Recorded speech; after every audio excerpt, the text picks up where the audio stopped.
Some of our best ideas come from spontaneous conversations and shared interactions.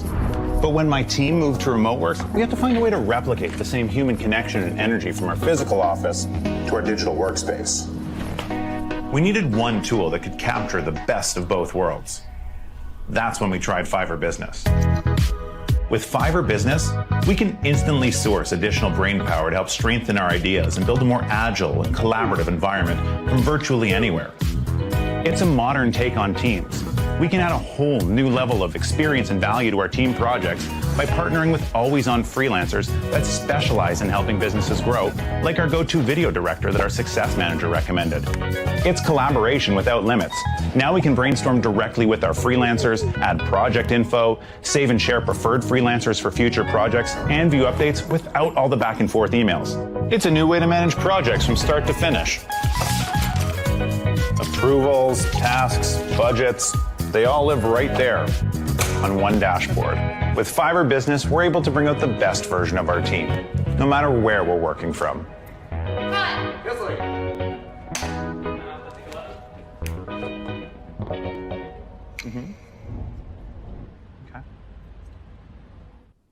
Hey everyone, I'm Kate from the community team at Fiverr, and I'm back to chat with Ryan Doom, the founder and CEO of Boast, about the power of customer reviews. Ryan, thanks so much for joining us today.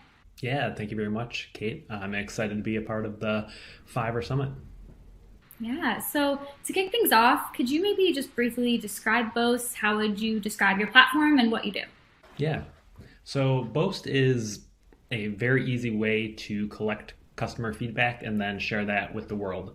So you can create customer surveys, do things like NPS scores, collect video reviews, and then Boast as a platform helps you share those on your website. You can use the videos on Facebook, Twitter, other places like that. So it's a collection and distribution platform for your reviews. Cool. So starting with the basics, from your perspective, why are reviews important and what types of businesses do you think that they're most relevant for? I think that reviews are used in everyday buying situations. Usually the higher the risk of a purchase, the more interested someone's going to be in a review. So they are applicable in B2B, B2C, and really the more you can have kind of authentic stories to share, the more you can influence someone to be interested in your product and purchase it. But if you are a contractor selling home remodeling, it's valuable, even down to doing courses and ebooks. So someone like Seth Godin even uses Boast to collect reviews for his book, This is Marketing. And that's a $10 purchase, not a huge risk item, but people still like to see videos, hear people's feedback, and kind of see something that they can relate with and know that it might be a good fit for themselves. So oftentimes, speaking from personal experience also, people don't really see the benefit in leaving a review, maybe if they feel really passionately about something. But on the average, I feel like most people don't leave reviews. So what are some creative ways that you can convince people to leave reviews? Yeah, I think that is very true. The standard expectation from a transaction with a business is that you're going to have a good experience. So when you have a good experience, you don't necessarily go out of your way to leave a review or testimonial. But if someone is irritated or has a bad experience, they're definitely going to take the time to tell their friends about their bad experience and go out there and leave a negative review. So as far as best or creative tactics, the best thing you can do is actually ask. Most businesses don't ask that for them or don't build a process in their company to ask for those. So I like to start with doing something like a net promoter score, which is just a simple question that you would send out, a scale from 0 to 10. How likely would you be to refer somebody to my business or kind of recommend my business to somebody else is the kind of standard question. And that is something that, it's not too much of a commitment for someone to do. It only takes a click of a button. They don't really have to share much of opinion, but that allows that process to start. So you ask them, if you did a good enough job where they would refer you to a friend. And if you get that, then you can kind of follow up and ask for maybe a Google review, a Facebook review, do a video testimonial, and kind of go through a process like that. But in terms of kind of like creative ways, in general, reciprocity is a good strategy. So if you're working with someone on a long-term project and maybe you connect over LinkedIn or something like that, you can leave them a review so that when you ask for a review, it's going to be easier for them to say yes to that. You do something like promotional codes. One of the things that one of our Boast customers did that was pretty creative is that they did helicopter tours. So they would just ask everyone when they got off the helicopter, they'd have their video on their phone running, they would collect the video testimonial, and then they could post it directly to Boast. But the biggest thing you can do is ask and create a process for asking. In a situation where maybe you're a contractor doing a home remodel and that project might be weeks, it might be months, it might be multiple months. You could start by doing maybe a survey every week. Are we doing a good job? Are we cleaning up the job site? Things like that. Get the person used to giving you feedback, because that feedback's valuable for your business and it helps you improve on your processes. But once they kind of get used to giving you that feedback, then once the job's coming to a close and it's finished, then they'll be more apt to give you a video review or kind of share that feedback with others. So do you feel like if you're more specific in the ask, you're more likely to get people to respond or submit a review? So versus, you could say, how was your service today? How did you like this product? Or ask something specific. Do you feel like that makes a difference, or?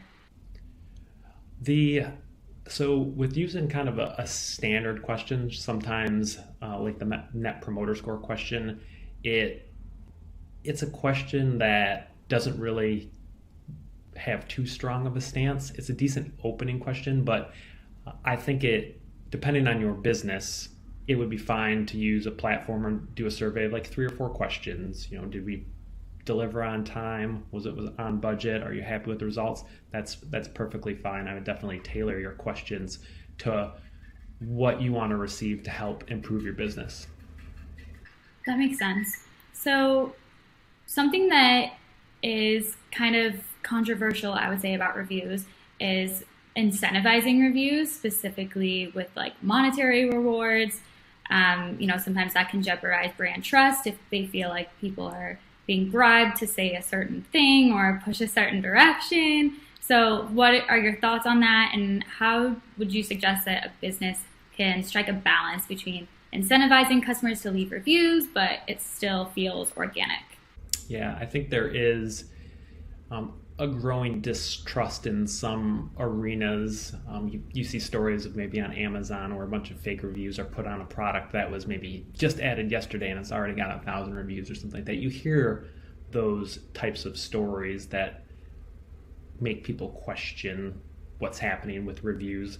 When it comes to incentivizing people, I think it's perfectly fine to do something like that. I don't think anyone's going to maybe accept a coffee gift card or an Amazon gift card or something like that and be convinced to lie about the experience they truly had with the person. So if they're a customer, if you've worked with them, I think if they need a nudge of a gift card or something to take that 5 minutes to do that review, I think that's perfectly reasonable. I would say that don't ever base an incentive on the review. Don't ever say like, hey, if you give me a 5-star review, I will do this. And when you do give someone a carrot or something like that to incentivize them to do something, you should put a disclaimer on that these reviews had potential incentives to give you feedback. And I think that improves that trust by being transparent in how those were collected. So yeah, definitely use a disclaimer if you are incentivizing, but I think some people occasionally need that carrot, and if you're having trouble collecting reviews, that can definitely help.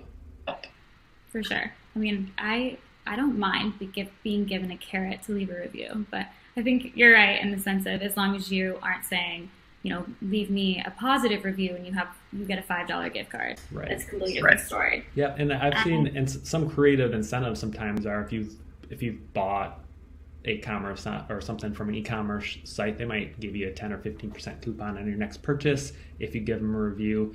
I would be concerned if somebody did be like, yeah, get something if you give me a good review, because they really should be looking to collect feedback to help their business. If it is a good review and they can use it in their marketing and everything like that, great. If it's not, it's an opportunity for them to learn and improve as a business.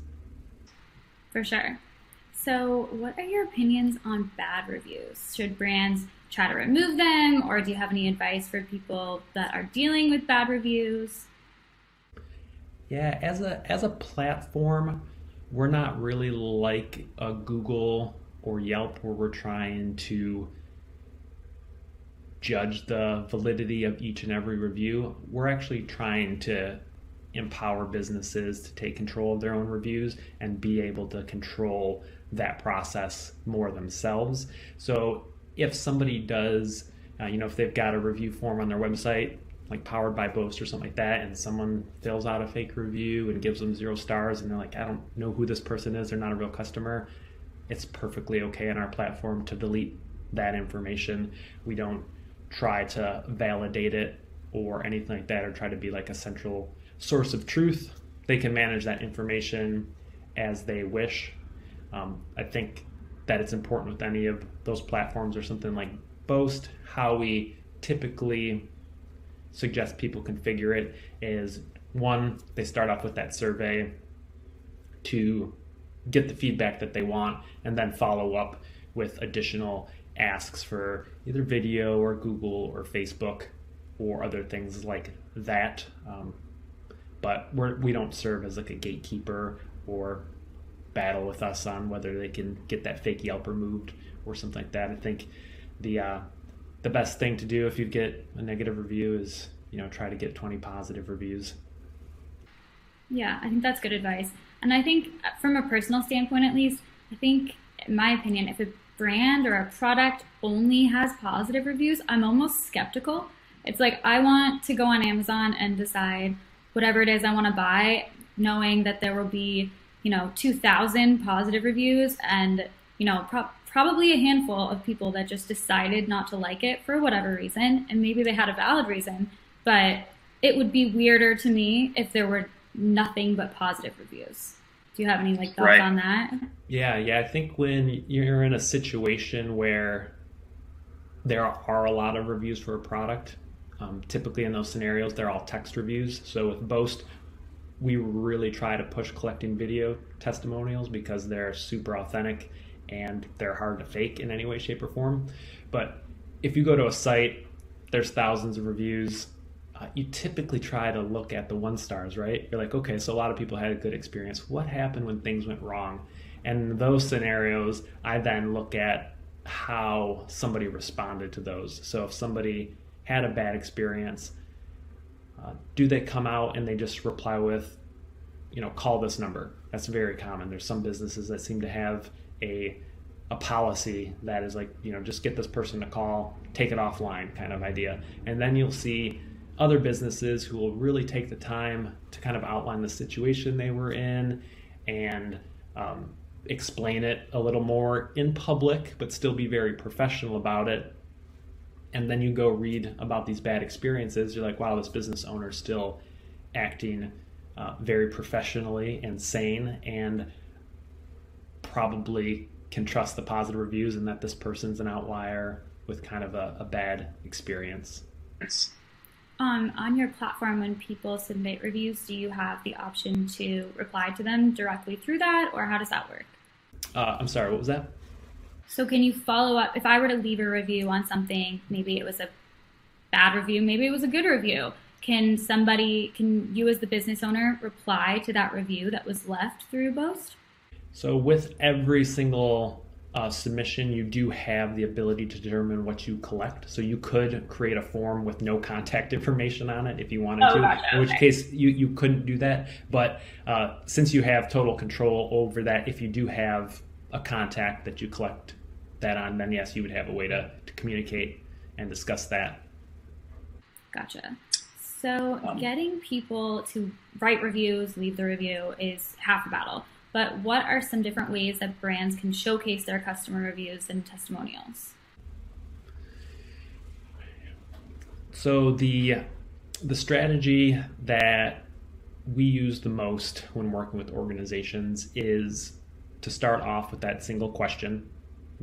Get some feedback for your business to know whether this person is a promoter for your company, whether they're just kind of passively involved or if they're a detractor. And then once you get that initial feedback, determine whether that contact should go internally for you to follow up and learn more and fix their situation, or follow up with a request to get a Google review, Facebook, Yelp, whatever the platform might be. If you're an attorney, there's platforms like Evo, or if you're a realtor, maybe you're trying to push to get more Zillow reviews, maybe you're going to ask for that video testimonial.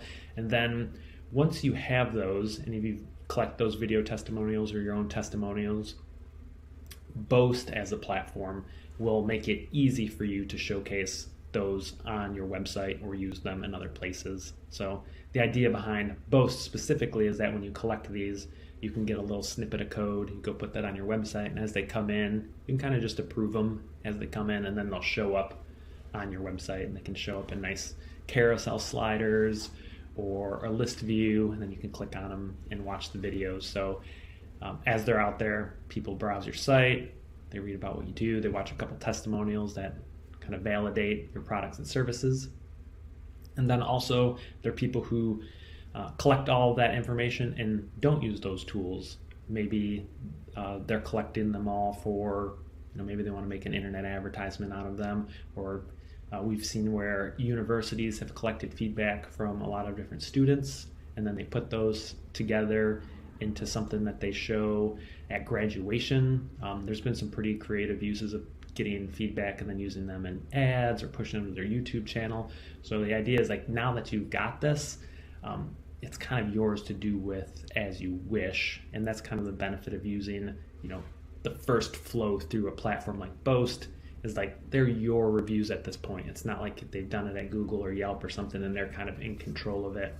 And with any of these, whether you're using Boast or just sending an email to ask for feedback, the nice thing about Boast is that there's an option there for them to give like positive consent to use this. So if you are a big company or you're doing something, you need to make sure that you have permission to use this video. You're collecting media from them, that they kind of sign off on like, hey, I've got the right to give you this media I've created, and sign off on the right that like once it's collected, I can now use it for any type of marketing and sales that I wish.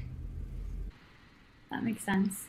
So you said, some of the creative examples where people collected reviews and testimonials, the graduation you mentioned, you said real estate agents. Are there any other creative instances that you've seen on your platform where people collected reviews or testimonials? Yeah, and 2020 was an interesting year. We had a lot of different customers come on board to figure out how to communicate and manage in kind of a remote world. So we had a huge surge in political, health-related items. People like Harvard, Duke, and other universities used our platform to collect feedback from students and use that. We see people collect feedback after a webinar, a presentation, or a course. Creators are using Boast a lot. If you're creating like informational products and doing online courses and ebooks, and that testimonials are a huge factor of that. You want to see that people have had success with it, and kind of see yourself almost in those testimonials. If I get this, maybe I'll have those types of results. One of our big customers, National Grid, uses it internally. So they use it and have used it for collecting feedback from employees on things. And then that feedback can be in turn used in kind of recruitment efforts to help them hire new employees based on feedback from internal. One thing that's just an interesting use, since I'm kind of on that point right now, we've seen businesses just try to improve how they work. So if you're a consulting company and you're onboarding a new client, and maybe you have typically ask all these clients like the same 10 questions, but you have to go back and forth to schedule what time you're going to meet. You both have to be available, and then it's you just asking these questions, them just responding. They'll build these reasonably complex forms and surveys with video being the primary response. So now that they've got a nice concise video for each of these questions, and then their team can review the answers and kind of help onboard that person and make their proposals and make it a success. Ooh, you're giving me ideas for my own job. That's awesome. So, I mean, this one's kind of obvious, but how can customer reviews drive conversions? And is there a specific type of review that's the most valuable when it comes to driving conversions specifically? And going off of that, is there a type of review that's easiest to get? So I know you mentioned video briefly, but how much more powerful is video than something else? And how hard is it to get video testimonials? Because I personally have never left one. The video testimonials are definitely the hardest to get. That's why it kind of helps to slowly work up to one of those things. Oftentimes it's hard to just come out of the gate and get one of those. And they're also often given by clients or customers you've worked with for a certain amount of time, or you've gone above and beyond to provide an experience for. But the NPS is definitely the easiest to collect. You can, using something like Boast, you can send it right in the email. Like, the score is right in the email. They just click the number, and that's that. But it's kind of like the first piece of that puzzle, and then you kind of respond to them and get another thing. And then after that, you're like, hey, would you mind leaving us a video testimonial? And here's a $25 gift card or something like that. The NPS doesn't require any vulnerability. Getting on camera requires a little bit of vulnerability, and some people are camera shy and aren't interested in that level of thing. So having the right option for the right person is definitely a good idea. When it comes to conversions, the videos are definitely going to be the most valuable. So we definitely encourage people to work towards getting those, and that's kind of the main focus of Boast. And what we're really interested in is that video aspect of things. If you've got a landing page for a product you're selling or a service, common formula is kind of, claim, and then some proof with testimonials. And then you kind of follow that up with maybe a call to action, and then kind of say some more of the benefits, and then you show some proof of that. And the video is just so authentic and true, and written testimonials are so potentially fake. So whenever you can get video, that's the way to go to increase conversions and turn more of those visitors into leads and leads into sales. So you're definitely a quality over quantity when it comes to reviews. Yes, absolutely. It's so hard because my brain, when I think of reviews, immediately goes to Amazon, because I never buy anything on Amazon without reading all the reviews, and that's usually also why I click on things to even look at something when I'm sorting through. But there's so many, and then sometimes you start to actually read them, and what people are saying, there might be a lot of reviews, but they might not actually be that good. So I think it's interesting, how the amount of reviews can also be very deceiving. Yeah, and someone like Amazon's definitely proving that photo video is important. If you look at a product, you'll often see the photos or the videos up top of somebody unboxing it and showing the product off or something. Most of those people are just kind of like showing the product off day one when they got it, not necessarily asking them 3-6 months later, when you should normally ask for something like that. Hey, you've been using this for a while, how's it going? That kind of thing. So speaking of frequency, or how long to wait, or how often do you think brands should be collecting reviews from people? And how much is too much? Can you do you want to be bothersome, but you want the review, so you want to keep following up? What's your philosophy on that?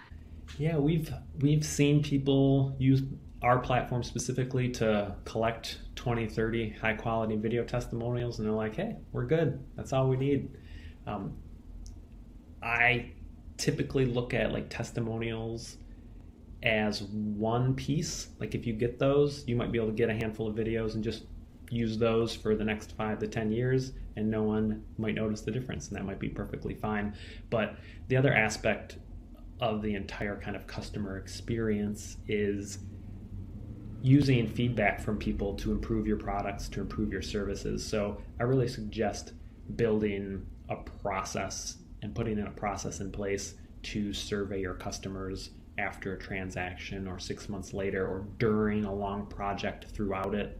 If you're like a digital marketing company or something like that, maybe doing long-term 6-12-month campaigns, maybe send out a survey every month to make sure that their account exec is checking in with them on time, that they're meeting their goals and deadlines, and it's kind of a way for maybe you as a business owner or a boss to check in on your team, or that project's on time and going well without having to actually call each customer every time I remember to do that. You can put them into a platform or process that asks that, and then throughout every business transaction you have, you follow a process, and you don't have to remember to send an email every week or do this. You just kind of plug them into the system, and then that starts to happen. Is there a kind of like average number of times that you have to reach out to somebody for them to complete a review? Like, it usually takes 3 nudges and then somebody leaves a review, or? Yeah, I think there are general rules of thumb on that. I don't think we've really run the numbers on what we've seen. The nice thing about using a platform is that, specifically kind of with ours, you can set up how you want to remind somebody. So you can say, hey, I'm going to send them an email and then 5 days later follow up with this, and then if they fill out this form, I'm going to now start this other process to ask for this thing. You can kind of create some elaborate workflows to get what you want and to hopefully not annoy the person too much. Like if you're a donut shop or something like that, and people are coming through the door every second, you don't want to be sending them 3 emails about how awesome their donuts were. It's just that's not necessarily the type of environment where that review is going to be beneficial. But if you're in a business where maybe you do 3 or 4 sales a day or 3 or 4 sales a week, that's an important process typically for you to collect that and share those stories with future sales or future prospective sales, and use that in your sales and marketing. Most of the stuff that we do encourage is over email. We have a lot of kind of B2B people in our platform, more and more B2C coming on all the time. Got a lot of mortgage companies and realtors and that using the platform, and we are starting to get a little more involved in text messaging, but that's an area that's a little more delicate when someone's cell phone is a very personal thing. Their email's been abused a bit for a while at this point, and you want to be very sensitive of that. And also time of the day that you send some things out. With an email, most people don't have their email notifications buzzing loudly or dinging anymore, so they can check it at their leisure. Our platform does have the ability to kind of send things at certain times in a time zone, but yeah, you trigger an SMS message off at the wrong time or something, and you're waking somebody else up at 2 a.m. It's a very delicate thing, and it's definitely a little more invasive. So depending on the type of business you're in or something, that might be a good fit, but email is a nice casual way to do it. It might take 3 to 5 asks to get the type of thing you want, and then eventually maybe an incentive. But if you've got a workflow or a process in place, you can kind of get the things that you want. So with Boast, is your review, do you guys give the capability to white label anything? So if you wanted to have Boast capabilities on your website, but you didn't necessarily want people to know that it was coming from anywhere outside of the company itself or the product itself, can you do that? That made me think of like emails. Do the emails come from Boast? Would they come from, like, if I'm a business, my business email? How does that work? Yep, that's a good series of questions there. So the embeds and things, when you put them on your website, do have a little like powered by Boast that you can easily remove if you don't want to show it. It's not a big deal. And in that case, there's really no Boast branding on it when it's on your website, if you kind of opt to just knock that out of the embed code, which is very simple. When it comes to email, it's pretty tricky for like a third-party platform to send email as you and to kind of get it through the spam filters and that kind of stuff. So the emails do appear to come from a Boast email, but it might say, hey, from Kate kind of thing in the from, but it would be from Boast. It is branded with your logo and your information in there. But if somebody is receiving this in a capacity where they're not expecting it or they don't want it anymore, there are unsubscribe features within it, but we do include a little Boast contact information. So if for some reason somebody's abusing the platform or something like that, they can reach out to us and get it cleared up. So could I create, hypothetically, if I'm a business, could I also create like a landing page? So maybe I email them, my customers, from my own email servers and drive them to a page where they could leave their reviews? Yeah, so you could create your own landing page on your site and embed the form directly there, in which case there'd be no Boast branding. Alternatively, Boast does have the ability to create a landing page and design a landing page directly in it. So if you didn't want to make something on your website or get your web developer involved, if you aren't, don't know how to do that kind of stuff, there's like a little landing page designer builder right in Boast, and that way you can just email that link off or use what's called the sequences feature in Boast to trigger those email. But yeah, you can do it your own email, just send out the link if you want. Cool.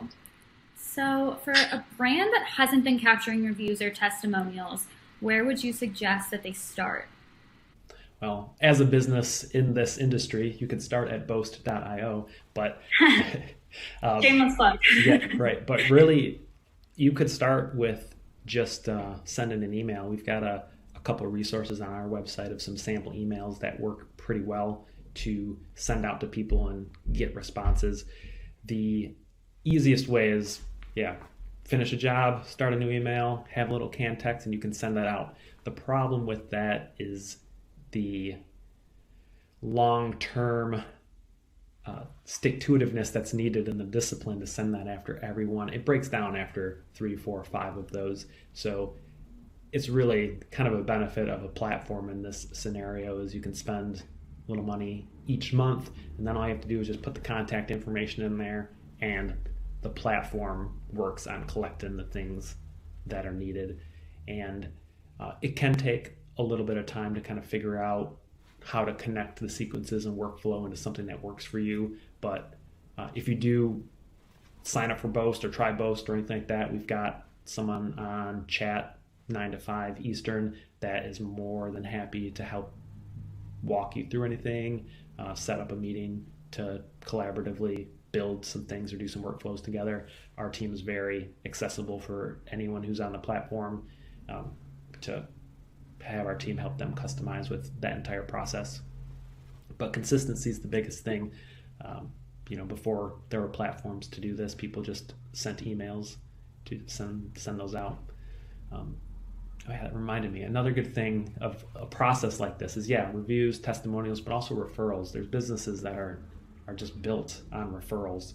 So after they've sent out a testimonial, if somebody gives them a good testimonial, they can configure in a platform like this, hey, they filled out this form, a week later, send this form and ask them for, hey, do you know anyone that's in your business that could also use our services? So you can kind of chain together a lot of those to build a nice process. Yeah, that makes a lot of sense. And I always think, if I'm reading a review by somebody that I either have something in common with, or if it's somebody I know, even better, because you always value that so much more than if it's from a stranger. If somebody tells me to go try the new pizza place down the block, I'm going to go try it. Right. But if I read a bunch of positive reviews online, I might be like, maybe. So I think that makes a lot of sense. All right, so we're almost out of time, but I have to ask you to close the session, what is the last review that you personally wrote? Actually, maybe we'll make this a twofer. So what's the last positive review you wrote and negative? What was it for, and what made you take the time to write it? Oh boy. All right, my negative one is kind of interesting. I needed some new countertops installed, and it was maybe the worst possible process that you could ever imagine. It took 6 months. The first time that they tried to install them, they cut the sink upside down. The second time they came out to install it, it's an undermount sink, and part of the sink was still showing. And then they came back to fix that, and they broke the sink in the process. All right, wait, I gotta stop really quickly. Did you read reviews before hiring whoever you hired? Yeah, the reviews were good. They had a recommendation when we used them, and it seemed like everyone else in the world had a good experience, and we had every possible thing. Like all the bad things that might have randomly happened in scenarios, like all just happened just to us in this just terrible sequence of events. And the thing that was different though is that you could tell that this company was very serious about their customer experience. They obviously couldn't run a business if everything went this bad, and they were extremely apologetic, worked very hard. Every time they had to order a completely new like slab of quartz to recut, so it was like, yeah, that's going to take us another 2 weeks to get that again, I'm just really sorry. And then they would have like a plumber come in and set something up temporary for us until that came in, and they try to do it again. They were very nice throughout the entire process. They gave us a discount on it, and as from a customer service standpoint, they did everything they could for as bad as it was. So if it wasn't that, it would have been like a 1-star review. But since they did everything they possibly could, I think I might have gave them a 3-star review or something. I don't actually think they asked me for a review in this scenario. I don't know if that's one of those things where they were just like, "Ooh, it was bad. Let's just not ask." But I did go give them a review, and it wasn't as bad as they probably thought it was going to be in the scenario. So that's probably. Did you leave it anonymously? I didn't know. I don't Okay. do it. I don't do anything anonymous on the internet. Everything's in my name. I don't say anything I wouldn't be proud to stand behind or something like that. So. All right. What about positive? During kind of a lot of the lockdown time and not doing anything, I took a course on kind of electronic music production, and that actually through that flow, there was an email that asked for a review. What was hilarious is that when I clicked on it, it was Boast. No way. Yeah, so it was actually a pretty fun coincidence. So that was kind of exciting, and then left a review for that. But I don't tend to like go crazy leaving Google reviews or anything like that, but whenever I do have a good experience, I'll leave it for nice person at the carryout thing or whatever. So do a bit, but I'm personally not too crazy about it. But whenever anyone asks me an NPS or something short, I'll do it, and not too bashful to do a video review for people either. That's good. I like that. I personally, the last positive review I left was for a locksmith. I was locked out of my apartment, and I read some Yelp reviews and picked this man, and he came within like 20 minutes, and it was crazy. He was one of the nicest people I think I've ever met, and I had to leave him a good review. He didn't even ask me to, but it was just a really good experience. So I think, always putting customer service, customer experience at the forefront of whatever it is you do. People want to leave it for you because you made that experience better for them. And especially in my circumstance, it was a bad situation that he made better. So I wanted to leave it. But the last reviews, I can't remember the last negative review I left, but the last deep dive in reading reviews that I did was literally like a few days ago. And I committed to buying a Dyson vacuum, which is a big financial investment. And I think I spent like hours watching YouTube videos and reading reviews, all the pros and cons, and watching reviews of the different kinds. So I feel very passionately about reviews, and I definitely always read them. So I think, your business is awesome and, very like needed in all business. Yeah, and one of the things I was thinking of, like I was just kind of clicking through some of the past reviews I've given, and it made me think of something, and that was like kind of a word that came to mind as friction. I went to leave a review for somebody once, and I had already bought the product.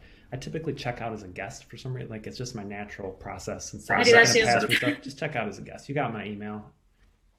And I went to leave the review. I was like, all right, this thing is so cool. I'm going to take a photo of it and I'm going to submit it on here. And I, fill out all the review questions, attach the photo, click submit. And it's like, hey, make an account. I'm like, why do I need to make an account? Just, if you don't like it, get rid of it. It's on your site, whatever. I was just like, never mind. Pass. The less friction, the better. If you're going to put roadblocks, it's just not going to happen. Yeah, very true. All right. Well, that concludes this session. So thank you to everybody that tuned in. And thank you so much, Ryan, for joining us today. Yeah, it was a pleasure. Thanks for having me, Kate.